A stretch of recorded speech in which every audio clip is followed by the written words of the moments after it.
Hi, Mike Stoffergen with Showstopper Sequences.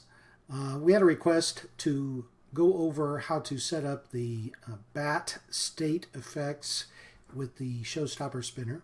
So I thought I would take a minute and prep a short video for you to look at that will help you do that.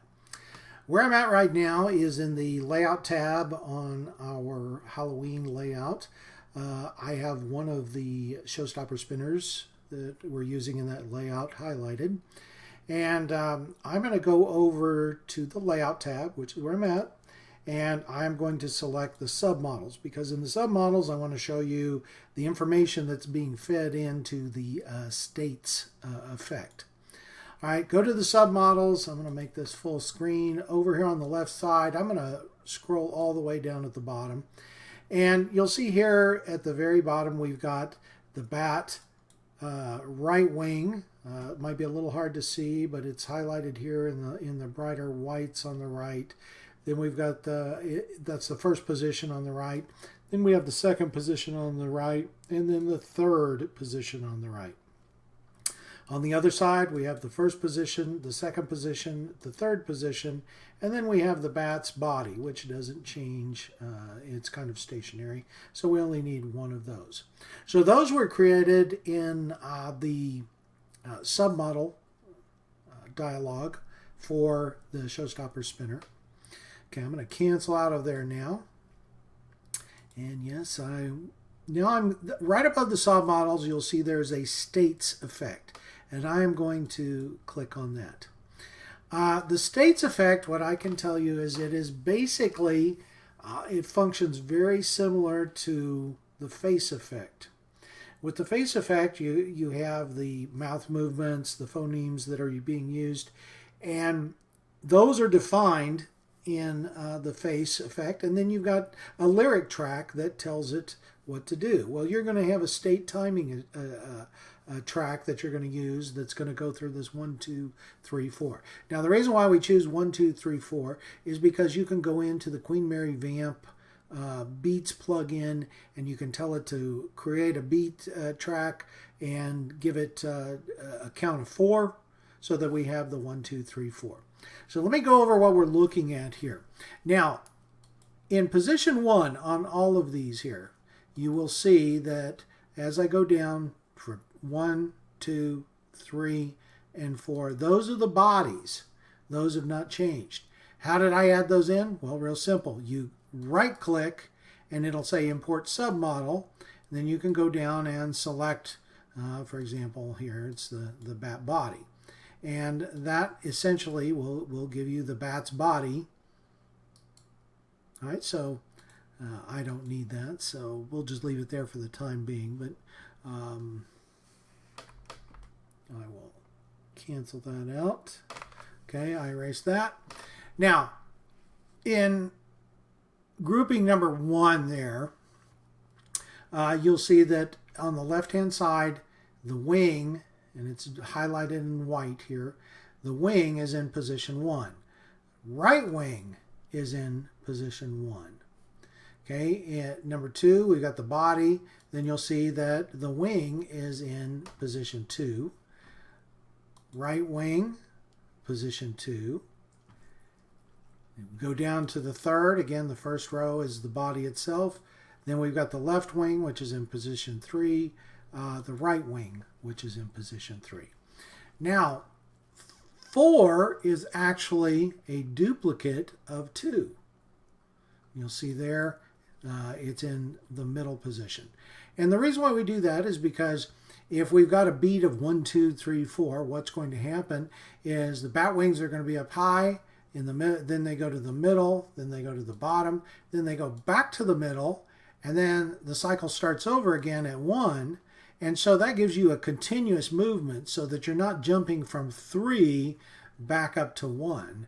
In other words, we've still got that middle position. All right, so that's how that layout's done. And again, the way you pull that information in, you right-click and import the submodel that you've already created. So I'm going to cancel that. Now, I'm going to go to the Sequencing tab. And in the sequencer, I loaded up Ghostbusters. And I put in just the new timing there, just put in a big one timing. But I'm going to right click and I'm going to add a timing track. And I'm going to select the bar and beat tracker beats. Tell it OK. We're just going to call it beats. Let's call it, let's just call it bat wings, just so you know what we're dealing with. And you'll see here that I've got the beats per bar set at 4. Reason why is because remember, we're doing a 1, 2, 3, 4. So I'm going to tell it OK, and it's going to go through there, process the audio.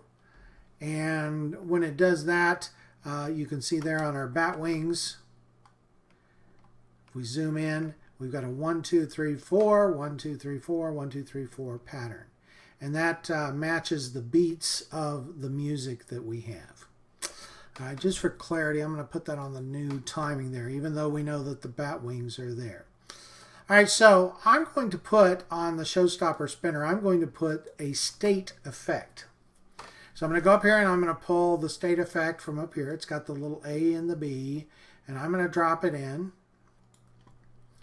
All right, now you'll see that the flying bat appeared up there. All right, so the flying bat is the state definition that we've got with that. The timing track that we're going to use is the bat wings. That was the one we just created. And what we're going to do on the mode, it's got default. You can leave it there, or you can move it down to iterate. Iterate means just go one right after the other. And then the color, it's got graduate. What I'm going to do on the color is I'm going to eliminate the white just so that it's red. Later, let's make it a little more spooky. We'll make it purple, all right? So you can see here in the model preview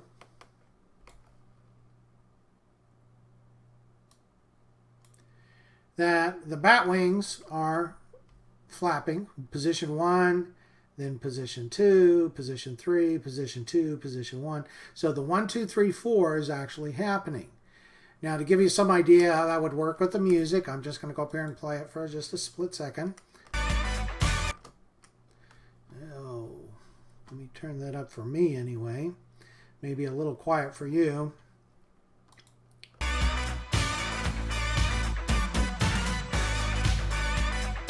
I ain't afraid of no ghosts. All right, so that's how you set up the basic bat. It's tied to the music. It's got the beats of the music itself. Now, let's say you wanted it to flap faster. Okay, well, that's gonna be a little bit more of a challenge. What you've got to do is you've actually got to shorten down these timing marks. And there's various ways you can do it. But I'm just going to take a section of it. And let's shorten them down.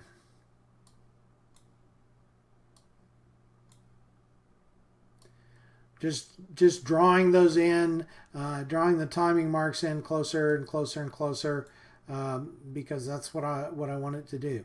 Now, if I come up here and I hit play, you'll notice that the flapping is going to be a lot faster. And that's the normal. But if you compare that to where I shorten the distance down, all right, so it's a little faster. So you've got to understand that the iterations, that is the little wing movements, are being controlled by this bat wings timing track. So however you set that up, whether it's manual, whether you go in and use a metronome, however you set that up, that's going to affect how fast the bat wings move. Okay, let me give you a better example. We're going to make it even faster by making those things closer together.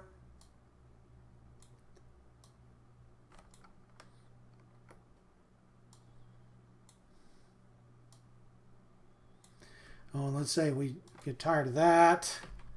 I can actually take that and copy it if I want to.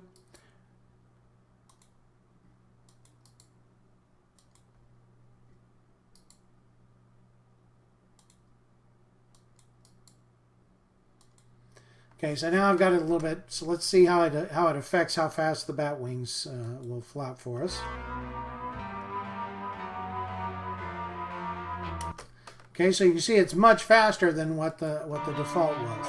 So you can control the movements in the state by the timing track that it is associated with. All right, so that's some of the basics on setting it up. Hope that clears it up for you and makes it a little easier for you to use with the Showstopper spinner. Thanks for taking your time to view this. Don't forget to visit us at www.showstoppersequences.com.